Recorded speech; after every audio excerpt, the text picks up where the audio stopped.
வணக்கம் அன்பர்களே. இன்று நாம் காணவிருக்கும் திருத்தலம் நீலகிரி மாவட்டத்தில் அமைந்துள்ள அருள்மிகு பொக்காபுரம் மாரியம்மன் திருக்கோவிலாகும்.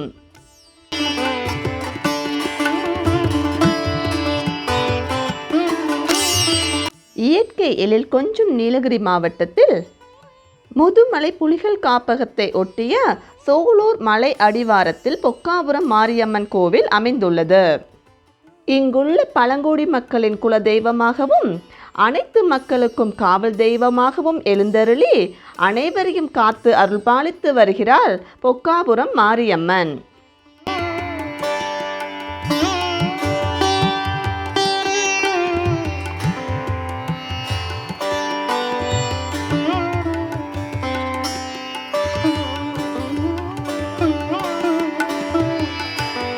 பண்டைய காலத்தில் முல்லை நிலத்திற்கு உட்பட்ட குறும்படா என்னும் இடத்தில் பழங்குடி இனத்தில் ஆதிபராசக்தி 7 பெண்களாய் பிறந்து மாரி, பன்னாரி, பத்திரகாளி, பொக்கா, பகவதி, சாமுண்டி, மூகாம்பிகையாக பல்வேறு இடங்களில் எழுந்தருளியுள்ளதாக புராணங்கள் கூறுகிறது.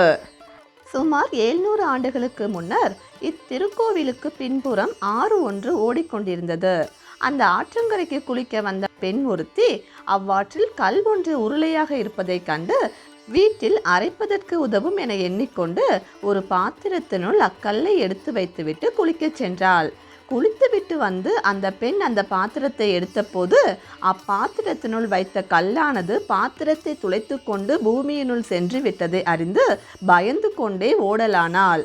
அப்பொழுது சிறு பெண் ஒருத்தி அப்பெண்ணை நிறுத்தி தானே அங்கு அமர்ந்து உள்ளதாகவும் தன்னை அனைவரும் வழிபடும்படியும் கூறிவிட்டு மறைந்தாள். அங்கிருந்தவர்கள் அனைவரும் சேர்ந்து அந்த இடத்தில் சிறு கோவில் ஒன்று கட்டி வழிபாடு செய்து வந்தனர். இந்நிலையில் அங்குள்ள ஒருவருக்கு 7 பெண் குழந்தைகள் பிறந்து வளர்ந்து வந்தனர்.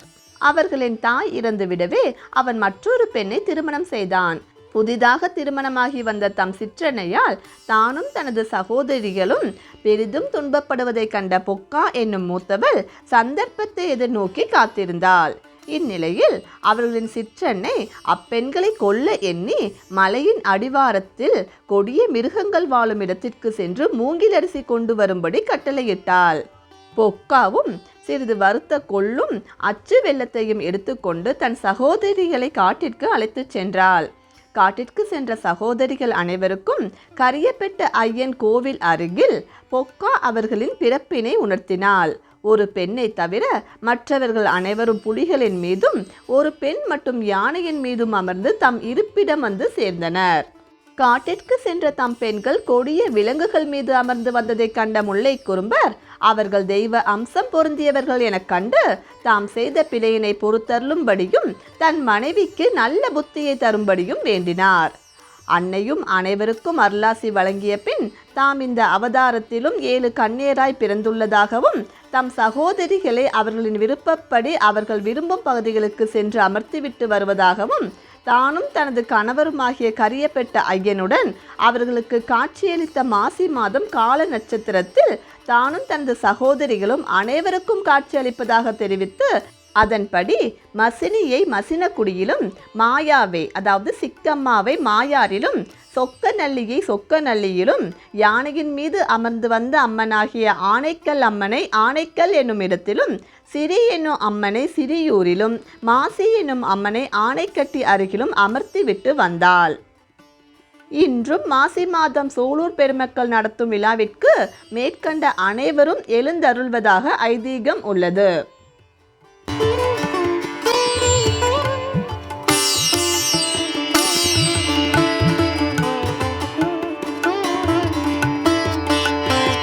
பல வரலாற்று நிகழ்வுகள் அம்மனின் பெருமையை எடுத்துரைப்பதாக அமைந்துள்ளது.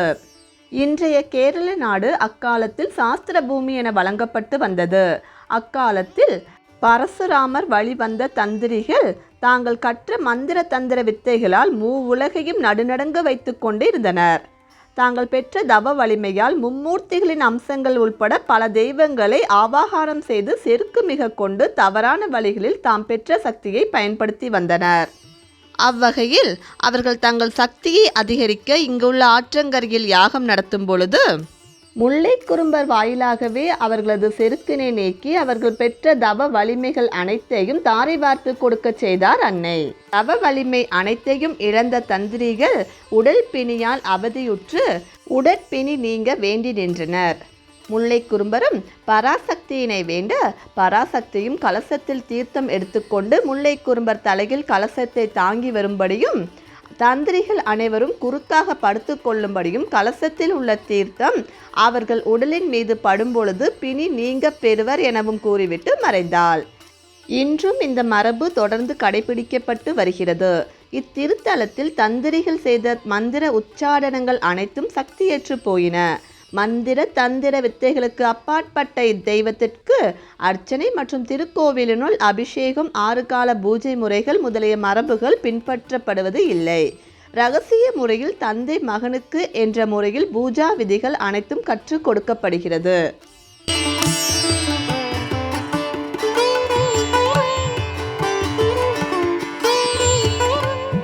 கிபி 1770 திப்பு சுல்தான் கண்களுக்கு காட்சியளித்ததாகவும் அதேபோல் கிபி 1815 திப்பு சுல்தானுக்கு பிறகு ஆட்சி செய்து கொண்டிருந்த காரன்வாலி பிரபு அவர்கள் கண்களுக்கும் காட்சியளித்ததாக வரலாற்று நிகழ்வுகள் உள்ளது.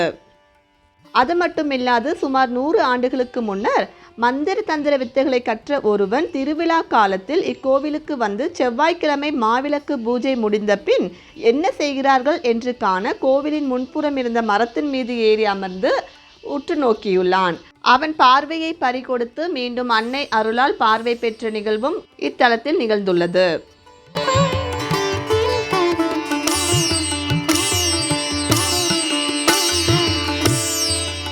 இந்த திருக்கோவிலின் மிக பழமையான மூலஸ்தானம் அடர்ந்த காடுகளுக்குள் அமைந்துள்ளது. 2ஆம் நிலை மூலஸ்தானம் தற்பொழுது இருக்கும் திருக்கோவிலின் மேற்புறம் அமைந்துள்ளது. தற்பொழுது இருப்பது 3ஆம் நிலை மூலஸ்தானமாகும். வீட்டில் யாரேனும் கொடிய நோயினால் பாதிக்கப்பட்டிருந்தாலோ பில்லி சூனியம் ஏவல் இவற்றால் பீடிக்கப்பட்டிருந்தாலோ அம்மனை வேண்டி மஞ்சள் துணியில் காணிக்கை முடிந்து வைத்து காலை மாலை 2 வேளையும் விளக்கேற்றி இந்த அம்மன் பெயரை கூறி வழிபட்டு வருதல் நலம். மாசி மாதம் நடைபெறும் திருவிழாவின் போது காணிக்கையினை அன்னையின் திருப்பாதத்தில் சேர்த்துவிட்டு செவ்வாய்க்கிழமை மாவிளக்கு பூஜையின் போது ஆற்றில் இருந்து அம்மனை அழைத்து வரும்போது தரையில் குறுக்காக படுத்துக்கொள்ள வேண்டும். கலசத்தில் உள்ள தீர்த்த துளிகள் உடலின் மீது பட்டால் தங்கள் பிணி நீங்க பெறுவர் என்பது ஐதீகம்.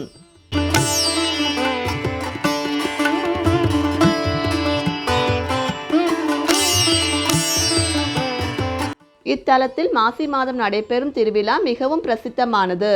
நீலகிரி மாவட்டம் மற்றும் அதனை அடுத்துள்ள கேரளா மற்றும் கர்நாடகா மாநிலத்தில் இருந்து பெருவாரியான மக்கள் இத்திருவிழாவில் கலந்து கொண்டு அன்னையை தரிசித்து அன்னையின் அருள் பெற்று செல்கின்றனர்.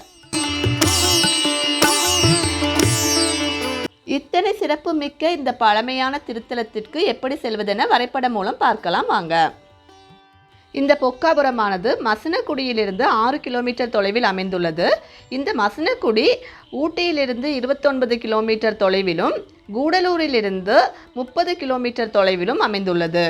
கூடலூரிலிருந்து மைசூர் செல்லும் சாலையில் தெப்பக்காடு அதாவது முதுமலை சரணாலயம் பகுதி அமைந்துள்ளது. அங்கிருந்து ஊட்டி செல்லும் சாலையில் சிறிது தூரத்திலேயே மசனக்குடி அமைந்துள்ளது. மசனக்குடியிலிருந்து சிறிது தூரம் சென்றவுடன் பொக்காபுரம் செல்லும் சாலையானது பிரிந்து செல்கிறது. இதுவே ஊட்டியிலிருந்து வருவதென்றால் மசனக்குடிக்கு சற்று முன்பே இந்த பொக்காபுரம் சாலையை கவனித்து செல்ல வேண்டும். வாய்ப்பு கிடைக்கும் பொழுது இத்தனை சிறப்புமிக்க இந்த அம்மனின் திருக்கோவிலுக்கு சென்று அன்னையின் அருள் பெற்று மகிழ்ச்சியுடன் வாழுங்கள். இந்த பதிவு உங்களுக்கு பிடித்திருந்தால் வீடியோவை லைக் பண்ணி உங்கள் கருத்துக்களை கமெண்டில் பகிருங்கள். இதேபோல் தமிழ்நாட்டில் உள்ள பல்வேறு கோவில்களின் சிறப்புகளையும் அதன் வரலாற்றையும் அறிந்து கொள்ள நமது சேனலை சப்ஸ்கிரைப் செய்து தொடர்ந்து பார்க்கவும். நன்றி.